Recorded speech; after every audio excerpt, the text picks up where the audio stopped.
Look, it's simple. Clemson squandered four main situations that would have made it immensely difficult for Notre Dame to come back into this game. Yes, there were four of them. I'm going to break down why they were significant. If you don't know who I am, my name is Glaze, college football analyst, content creator here on YouTube. If you like analytical breakdowns and critical college football discussions, subscribe, click the bell, and turn on YouTube notifications in your phone. Yes, that makes a difference. Also, join me on Cene this upcoming Saturday to watch a college football game together. Let me know which ones you guys are interested in. Use the hashtag BrianGlazeLive. It'll also be in the description, but that's the one you use on the Cene app. I don't think many of us expected Clemson to go down versus Notre Dame, but here we are in the aftermath of that situation. Uiagalelei showed us again that he is potentially a future star, but he also reminded us that he is a freshman. That's a perfect segue to the first situation that Clemson squandered. So DJ here is in the shotgun and the running back is set to the left.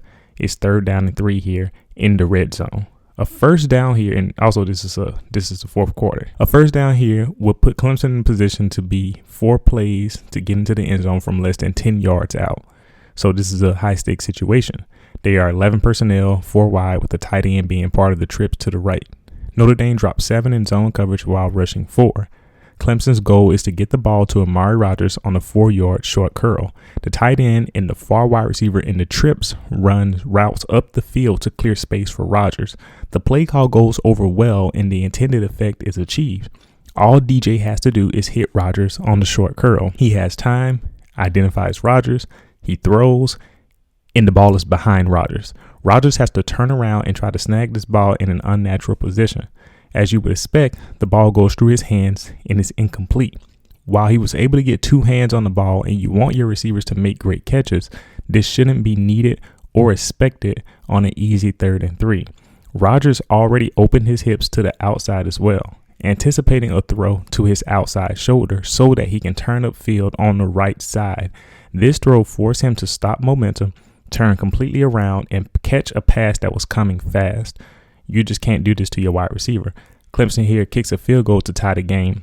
Instead of the field goal, Clemson could have gotten a touchdown instead, and that could have changed the whole complexion of this game. And that's a big deal. So if Clemson scores a touchdown here, what do you think happens? Leave your thoughts in the comment section there. All right, so after Clemson scores a later touchdown, Notre Dame has the ball with under 3 minutes left in regulation. That's when we get to this 3rd and 7 play. Clemson is playing man coverage here, and Ian Book is throwing a curl route to wide receiver 11 past the first down marker. The Clemson DB, number 26, he breaks his pass up, but he's very, very physical on this play. And I think the replay clearly shows him getting there early, and everyone expected a defensive pass interference. Fortunately for Clemson, the refs pick up the flag. And I'm not here to talk about flags or to complain about referees because that's just never my thing. I don't think they really ever decide a game. I'm bringing this play up because Clemson had a fortunate gift here to force a 4th and 7 when it should have been a first down. The ensuing 4th down play is an incompletion on a slant/in route here that goes through wide receiver number 11's hands. Book delivers a solid catchable ball here and is incomplete. Clemson couldn't have asked for a better situation. They got off the field for free and are set up with the chance to run time off the clock or close this game out. I'm pretty sure that most people thought that this game was over at this point. And I guess my question to you is, did you also think the game was over? And that's significant because this is what happened on the next series. So Clemson ends up with 3rd and 14 with 2 minutes still on the clock, and Notre Dame has 2 timeouts. This first down was a 1-yard run by DJ. The second down was a 5-yard loss by Etienne, and then we end up here. Clemson goes 11 personnel, 4 wide here.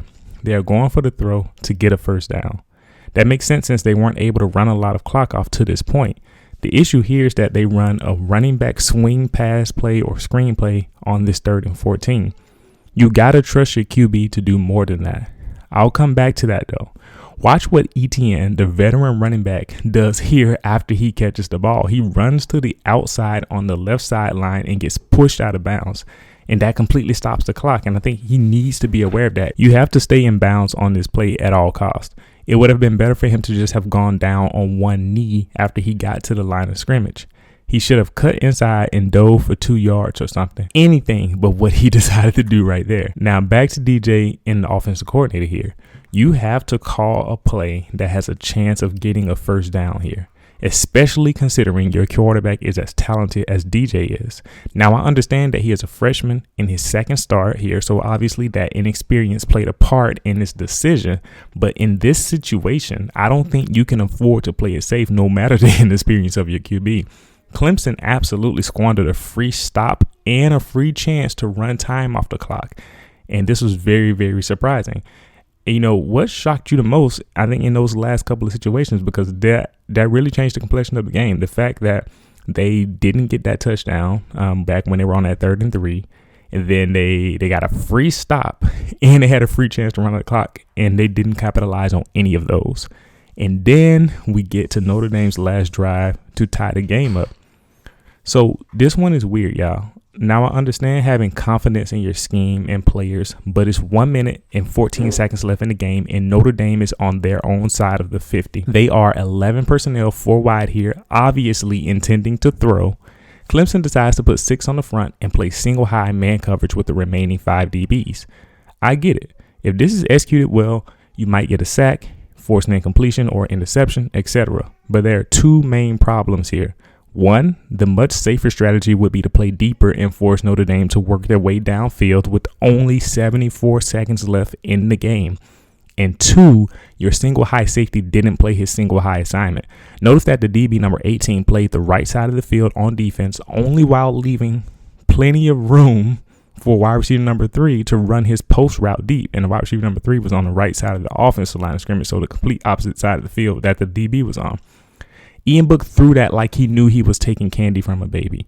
DB 18 can be seen trailing the play, running after the wide receiver as he catches the ball when he should have been on top or over the top of the wide receiver as the cornerback was playing trail coverage. If you're going to run this, you have to execute it, and Clemson really dropped the ball here.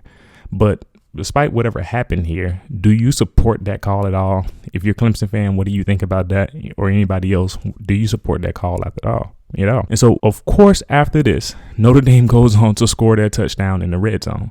Although they made a questionable decision not to run the ball against Clemson's 3-man front on the first down, still they tie the game and they force overtime, in which they match Clemson blow for blow. And then Clemson has a response drive in the second overtime that goes up in flames. So now we're back to DJ Uiagalelei's inexperience. On first down, DJ takes this sack because he is hesitant to throw the ball after he fakes the screen pass. I'm pretty sure that this is a designed fake screen based on his pump fake. He should have immediately thrown the ball with anticipation to wide receiver number 6, running a slant route right behind that fake screen.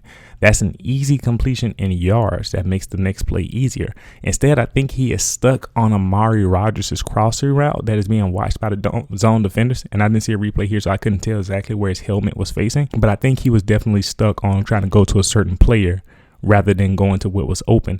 He has to feel that pressure coming and just get rid of the ball. And so the next play on the 2nd down and 19, it was nothing he could do as the pressure hit him in the back immediately this time. So this one isn't on him. It looks like there was miscommunication on the O-line between the center and the left tackle on who to pick up after the left guard pulled, and you know the rest. Now you see why I say that Clemson squandered this game away. Not only did they have the opportunity to put massive pressure on Notre Dame through their own opportunities, but they were also gifted an opportunity and still failed to capitalize.